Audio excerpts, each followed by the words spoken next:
आ जाओ।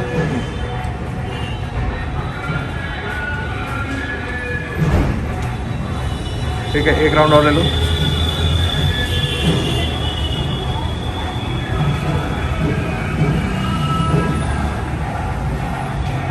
ठीक है, आ जाओ।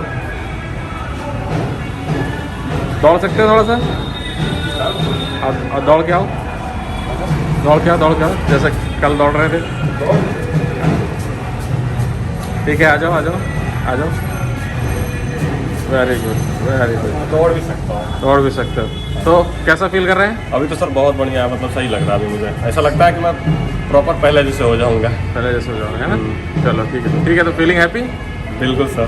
Okay, thank you. Hello friends and welcome to all of you. Myself Dr. Vijay Prakash from Saubhag Ayurveda, Shardanagar, Kanpur, Senior Resident Doctor at Saubhag Ayurveda, specialist in AVN and spine and joint related problems. तो friends, AVN की series पे हमारे पास एक patient काफ़ी समय से connected थे, आज से करीब 3-4 महीने पहले से, और ये दिल्ली कैंप में हमसे मिलने आए थे। मिलने के बाद इन्होंने प्लान किया कानपुर विजिट का, और कानपुर में इन्होंने एक सिटिंग कराई और आज दूसरी सिटिंग कराई। इनका जो एवीएन था, इनको कुछ पुराने कॉज की वजह से, बचपन में किसी चोट लगने की वजह से हुआ था। तो सबसे पहले वही सब चीज़ें जानते हैं हम इनसे कि इनको कब और कैसे एवीएन हुआ और उसके बारे में कैसे पता चला। तो इनका नाम रिंकल यादव जी है। तो हम सबसे पहले नमस्कार करेंगे। नमस्कार सर। तो कुछ बताइए कब और कैसे आपको एवीएन हुआ और इसके बारे में कैसे पता चला सबसे पहले? सर ये मेरा बचपन में हुआ था। मैं 2 या 3 साल का था, तो मैं गिर गया था, तो मुझे चोट लग गई थी। बट उस टाइम डॉक्टर्स को ये समझ नहीं पा रहे थे कि क्या है कैसे है। बस यही मेरे पेरेंट्स को बताया कि ये भी बड़ा होगा तो ऑपरेशन करना पड़ेगा। अच्छा। उस टाइम पार्ट टाइम के लिए मेरा सही हो गया, चलने फिरने में कोई दिक्कत वगैरह नहीं होती थी, मेरा नॉर्मल लाइफ हो गया था। और अभी तक मेरे को कोई दिक्कत नहीं उसके बाद से। 2-3 साल तक ट्रीटमेंट चला था। लेकिन मतलब आप बचपन से बड़े भी हो गए, डिफेंस में भी आ गए, सब कुछ, मतलब आप जॉब में मतलब अच्छी पोस्ट पे भी हैं, ट्रेनिंग भी कर ली, सब कुछ हो गया, तब तक कोई पता नहीं चला। अभी मुझे लास्ट जुलाई से पेन स्टार्ट होना शुरू हो गया। अच्छा, जुलाई से पेन स्टार्ट होना। ठीक है। तो मैंने रिपोर्ट किया अपने उधर बेस्ट हॉस्पिटल में, तो वहाँ से मुझे चंडीगढ़ रिफर किया था ऑर्थो के पास, ऑर्थो स्पेशलिस्ट के पास। उन्होंने डिटेक्ट किया कि तो एवीएन है इसे। ठीक है। पहली बार नाम सुना मैं इसका, क्या है। मैंने पूछा जाना, तो रिप्लेसमेंट के लिए उन्होंने लास्ट ऑप्शन बताया कि अभी तुम्हारा रिप्लेसमेंट करना पड़ेगा। फिर जब आपने एक्सरे देखा अपना, तो उसमें एक्सरे में क्या खराबी थी? उसमें देखा मैंने, जो मेरा बॉल था फीमर का, जो हेड, वो नेक तो खत्म थी, लेफ्ट वाले से बिल्कुल नहीं था, और हेड मेरा डैमेज हो चुका था, वो पूरा चिपक गया था उसमें सॉकेट में जाके। ठीक है। तो डॉक्टर ने भी यही बताया कि इसकी वजह से तुम्हें पेन हो रहा है। ठीक है, वो चेक करना पड़ेगा।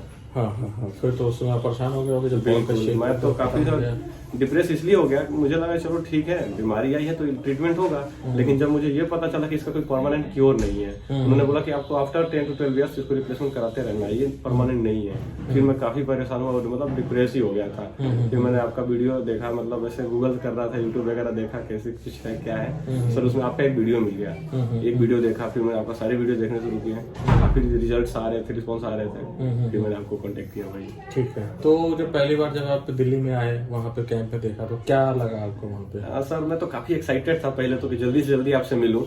और तो चूंकि मैं लेट हो गया था वहाँ, मैं आपसे नहीं ले पाया क्योंकि तीसरे दिन पहुंचा था। तो आपने बोला कि अब तो वहीं हो पाएगा, बट फिर भी मेरा मन माना ही, मैं आपसे मिलने आ गया वहाँ पे कि यहाँ पे कैसे क्या हो रहा है। वहाँ पे मैं पेशेंट से मिला, लोग वहाँ पे थेरेपी वगैरह चल रही थी। हमने यही बोला कि सबका रिप्लेसमेंट ही बोला हुआ था डॉक्टर एलोपैथ में, तो उन्होंने यही बोला कि काफी रिलीफ था कुछ लोगों को, और ठीक ठाक नॉर्मल लाइफ हो गई थी। तो थोड़ा मुझे अपने आप पेशेंस मोटिवेट हुआ मैं कि चलो मेरा भी कुछ हो जाएगा, क्योंकि इसी लाइफ में तो बड़ा मुश्किल हो जाएगा। क्योंकि मैं स्पोर्ट्समैन भी हूँ, खेलना वाला मेरे को बेहद पसंद है, सब मेरा खत्म हो गया था।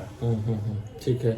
फिर जब यहाँ से फर्स्ट सेटिंग कराया आपने, तो फिर कैसा लगा? हाँ सर, फर्स्ट सेटिंग में पेन तो मेरे को बराबर होता रहता था, ऐसे मैं बैठ भी नहीं पाता था। फर्स्ट सेटिंग मतलब पूरा 7 दिन खत्म हो गया, और आपसे मैं बोला भी था कि सर आज रिलीफ नहीं मिला, आपने बोला कि मिलेगा, और रियली वही हुआ। मैं जब घर गया 3-4 दिन रेस्ट किया, तो मुझे काफी रिलीफ मिला, काफी क्या खत्म ही हो गया पेन। तभी मैंने आपको कॉल भी किया थैंक्स बोलने के लिए।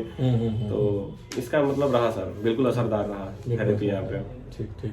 और फिर अभी जब ये सेकंड सिटिंग कंप्लीट हो गई, तो अभी कैसा लग रहा है? अभी तो मेरे को सर जो थोड़ा बहुत जो भी था, चलने वलने पे थोड़ा बहुत होता था, उसमें काफी रिलीफ मिल रहा है। और तो एक्सरे में आपने बताया भी गैप काफी मेरा बन गया है, काफी बन गया था। तो मुझे सर मतलब बढ़िया फीलिंग आ रहा है अभी, तो मैं अभी दौड़ भी सकता हूँ, ऐसा फील हो रहा है। तो मैं भी आपको इनका एक्सरे भी दिखाऊंगा, उसमें क्या क्या चेंजेस हैं पहले से, और उसमें कैसे गैप आया है, और फिर नेक थोड़ा सा इंप्रूवमेंट हुआ है, थोड़ा सा।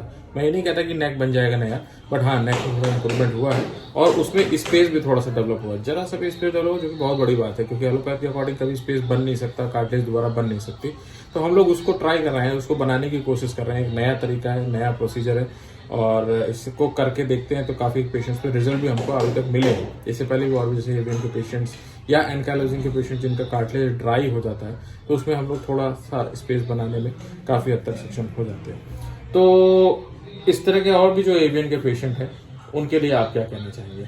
सर उनके लिए तो मैं यही कहना चाहूंगा कि निराश तो बिल्कुल ना हो, क्योंकि सर सबसे बड़ा हम अपने शरीर को कैसे ट्रीट कर रहे हैं, क्या दे रहे हैं, वैसे ही हमारा शरीर बन जाता है। मैं काफी डिप्रेस था, तो डिप्रेशन में जाने का मेरा लिम्पिंग चालू हो गया कि मेरा तो प्रॉब्लम है, मैं तो लंगड़ा रहा हूँ, मैं तो ठीक नहीं हो सकता।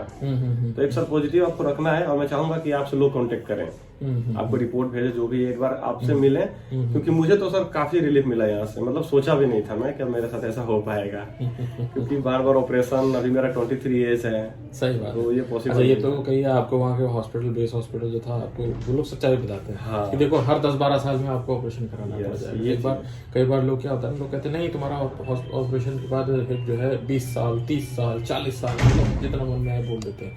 कभी भी गवर्नमेंट हॉस्पिटल के डॉक्टर के पास ही जाइए, वो आपको सच्चाई बताएंगे कि आपको अपने ओरिजिनल को बचा के चलना है। जितने भी head of the departments government hospitals के होते हैं, उनका कहना यही होता है कि अपने हिप जॉइंट को सेफ करके रखिए, जितना मैक्सिमम नेचुरल को चला सकते चलाइए, और उसके बाद जब बिल्कुल नहीं चल पाएगा तब आपको हिप रिप्लेसमेंट कराना है, सो दैट कि आप रिमेनिंग 10 to 15 ईयर्स की एज में अपनी लायबिलिटीज को कंप्लीट कर सकें, और उसके बाद अगर आपको कोई दिक्कत होती तो परिवार को कोई डिस्टर्बेंस ना हो, है ना।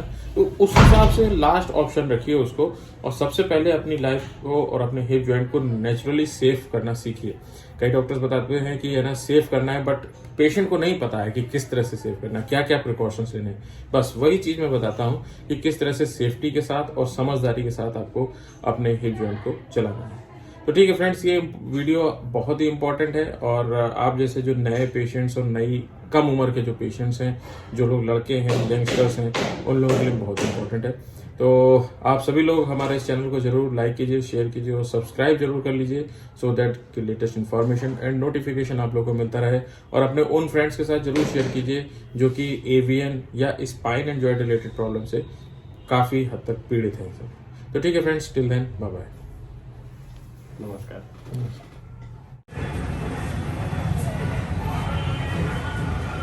आ जाओ।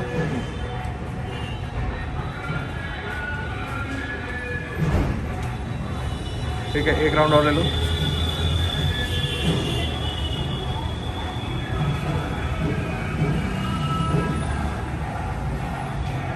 ठीक है, आ जाओ।